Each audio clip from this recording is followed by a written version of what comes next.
It's an honor to be here.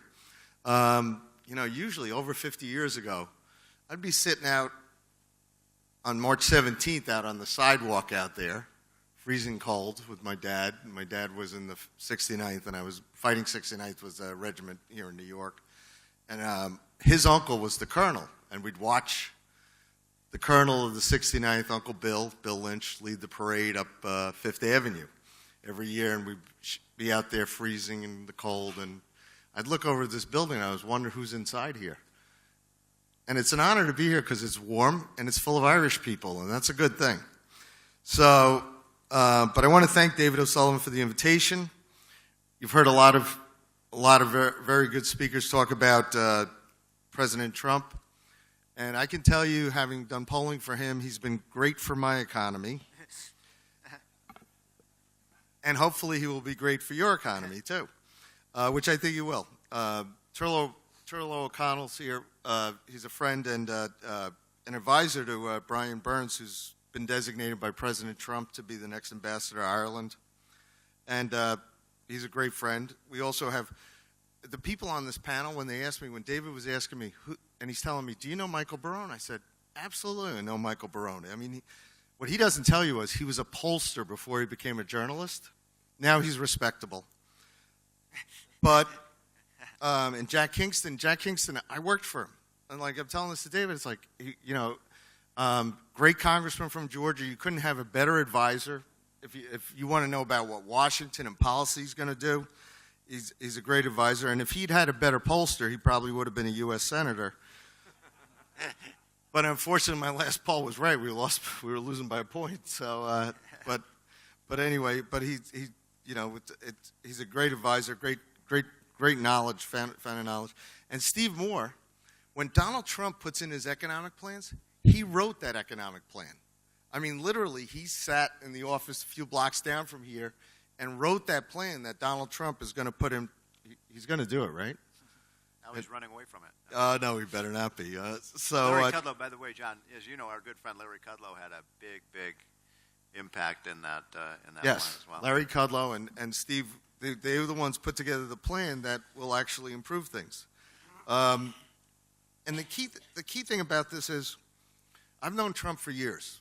He actually thought about running for president in 2011, going into the 2012 campaign. A lot of people, we basically wrote a plan for him. I spent a month time on spec writing a plan. Comes down to it in May, and he's like, he's like saying, NBC wants to pay me $10 million an episode instead of $5 million. And he's thrashing whether to take the money or not. I'm like, look, take the money. He just wasn't ready to run at the time. And but then at one point during the campaign, they called up in January of 2015. They wanted me, because we put this plan together, and all the people that ended up working on his campaign sooner or later were in that plan, and they were all ready to move in and run against President Obama in 2011, 2012. And he really put it into practice when he was running in 2015. So I get a call from Corey Lewandowski. Corey was an old friend who had worked for Senator Bob Smith, and he says, do you want to take a poll for Trump? It's January 2015. And I'm like, if I poll for him now, he'll be behind, and he'll fire me. So we want to wait a little bit. Actually, the real reason was I was polling, as Patty had mentioned, for Prime Minister Netanyahu. And he had an election, and I was like, I told Corey I really couldn't do it at the time. We couldn't do both and do it well. I had to make sure Netanyahu would run, so Trump was going to have to wait a little bit. And Netanyahu, one of the things I was telling Patty yesterday, Prime Minister Netanyahu, I've polled for him for years, and he grew up in Philadelphia, so he kind of is familiar with Irish Americans and Irish American culture. So I polled him from over there in Israel, and he says, he's telling his people, he's the best Irish pollster I ever met. I'm like, how many Irish pollsters do you have over here? I thought it was a compliment, but I was polling for him, and you'll love this. In December, when I went over to see him, December 2014, he'd called an election. He was in second place, and I'm like, okay, when's the election? He says, March 17th. I'm like, don't you have a parade over here? It's going to be the most sober St. Patrick's Day I'd ever spent, which it was, but he ended up winning, so that was good. But that was very good. But going back to the substance part, you're going to have to listen to me because you've got all these brilliant speakers talking about substance. I deal in polling. This is the substance abuse part of the panel, okay? So when you were talking about economic growth, one of the key things here is absolutely economic growth is really important. And what Steve will tell you is, and this is important for Ireland, the unemployment rate in the United States is under 5%, right? But the real unemployment rate is U6, because that's people, unemployment 6, because that's people who have left the job market and stopped looking. So while Obama was president, we stopped counting those people in the unemployment rates to try to look good. But the real reason that they were saying was why Trump was getting support was there's people that stopped looking for work. In Ireland, you'd say they're on the dole, whatever like that. They're going to come back into the job market as the economy grows. And it's someplace, U6 is like between 9-10% right now, Steve? Unemployment? It's 9.2 is the U6. 9.2. Yeah, that's 9.2. for a pollster, that's good. That's margin of error. So, but this 9%, they're going to come back into the job market as the economy grows, as the U.S. economy grows. And what you heard Michael talking about was, and Steve talking about, there were people in America, on election day, we did our exit poll, 4 to 10 people in the United States thought the economy was still in recession. They thought over the last years it never came out. And they voted over 70% for Donald Trump. I mean, the irony of this election was the working people in the United States, people making like less than $60,000 a year in their household, they were voting for a New York City real estate billionaire to get things back under control, get things back going. That's how angry they were. But the good part about it is if he grows the economy, if he follows Steve's plan and Larry Kudlow's plan and they grow the economy will grow just like under Reagan. These people will be back at work. What are they going to do to make things, to manufacture, to sell things? They're going to end up in Ireland and other countries. We're going to have to, just like in the 80s, Ronald Reagan's tax cuts fueled world economic growth, it's going to be the same thing again, if we can get it passed. I'm going to go through a few slides to talk about we could go to the first slide. This is how Donald Trump won. If you look at this slide here, since President Obama got reelected, 2/3 of Americans thought the country was on the wrong track. 2/3. We were targeting voters who thought the country was on the wrong track that weren't voting for Trump. We profiled them, we identified them, we went and chased them. In fact, we not only went after people who were, and this is why a lot of the polls were wrong, we not only went after people who had voted in 2012, we went after people who didn't vote in 2012 to bring them into the election. You had in 2012, you had 131 million Americans vote, but 90 million didn't vote. And of the 90 million that didn't vote, there were lots of conservatives there. In fact, in 2013, for another Republican organization, we had done surveys of people who voted in 08, 10, not 12. Who were they? And we pulled lists, because everything's on a database in the United States. You can pull these lists, and you have 3,000, 4,000, 5,000 pieces of information, depending upon what you get.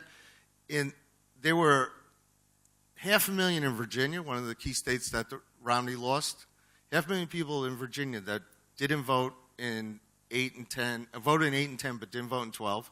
There was 800,000 in Ohio. There was 1 million in Florida. Who were they? Mostly Republicans and independents, mostly conservatives and moderates, virtually all working class people, mostly women, making less than $60,000 a year.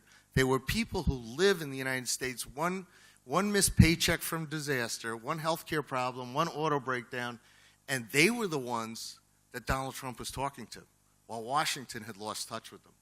And they were the ones who said the country's on the wrong track. And what's interesting about that chart there, and you can see there, as of January, 62 wrong track, 28. When we did a later survey, all of a sudden it starts dropping. February 20th, and there's other polls like this, and these polls are all of likely voters, not adults, not registered voters. There's a lot of polls out there that, they polled out of the adult universe, out of the registered voter universe, but when 90 million people are registered and don't vote or eligible and don't vote, it can be a bit of a skew. But these are likely voters. 41% said right direction, 48 wrong track. That's Donald Trump. When you get through all this celebrity TV apprentice kind of drama that you're seeing out there in the media, substance is breaking through. Republicans now say the country's on the right track. A lot of independents say the country's on the right track. I mean, if we can keep this substance going, things will get better for the United States and better for, hopefully, the world. Next slide, please. This is also how we won. You'll see there over in September of 2015, we asked the question, generally, would you like to see President Donald Trump and Congress continue we changed the wording, but we'd like to see the next president and Congress continue the policies of Barack Obama or change and move away from the policies of President Obama. 57 to 34, the first time we asked that, in September 2014, they wanted change. The majority of Americans wanted change. Through the campaign, we targeted voters who wanted change to change from Obama's policies, but weren't voting for Trump.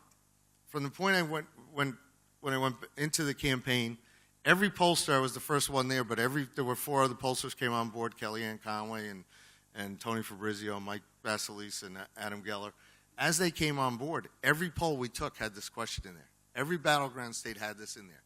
Trump embraced the change message, and he embraced it in such a way that no other candidate out of the 17 Republicans was able to be as ardent a proponent of change as he was, and he basically, that's how he won the election. That's how we were siphoning up votes. We had a strategy to maximize the opposition against Hillary and President Obama's policies, to siphon up votes from the Libertarian candidate, and then to bring in millions of voters who had passed on the previous presidential election, particularly in the battleground states.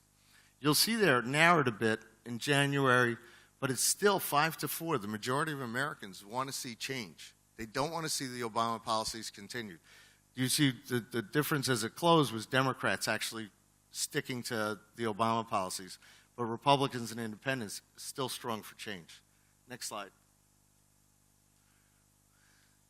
You'll see February 20th is the date under that number. This is the job rating for President Trump. Now, it's weakened a little, but I'm not going to show you that too because the president might hear about it. But he only believes in polls where he's winning, so we're winning at that point in time. But that poll was taken after he did his press conference, attacking the press, and after he did a rally in Orlando, his first rally as president. He did one yesterday in Nashville. But you'll see there, in December, when we asked this job about president-elect, it was a net negative. And then you see also we went into it was positive in December, it was net negative in January, tied in February 6th, and then he was up 7 points that week. Now he's come down a little bit because they're fighting it out over Obamacare, and I think Michael mentioned a poll that was probably registered voters or adults. If you actually do likely voters, it gets better because the Trump people are extremely intense. In fact, among Republicans, the president has like a 90% job approval favorable rating, of which 2/3 are very intense. So when Congressman Kingston was talking about members of Congress, if they're not going to pay attention to him, if a Trump supporter launches a primary against a Republican, they got a serious problem. Because right now, he's got numbers that are like Ronald Reagan's. The base is with him, and they're passionate, and they're intense.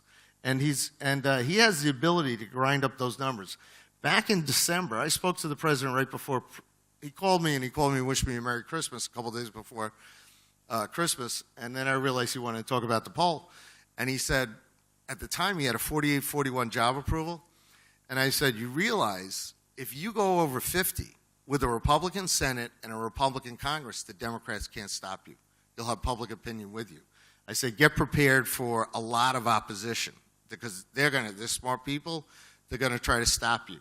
And that's what's been going on right now. But if he keeps pushing his substance and positive policies, he will get that kind of support. And he gets over 50%. He'll get the tax cut plan. He'll get the health care changes. He'll get what he needs. Next slide, please. That's the opinion of Donald Trump. If you see back during the campaign, these are national polls like in February, March, May, he was running over 2/3 unfavorable, where he had basically Hillary Clinton's plan was she was unpopular. Over 50% were unfavorable to her. In fact, she never got over 50% in the polls, meaning most Americans wanted to vote against her.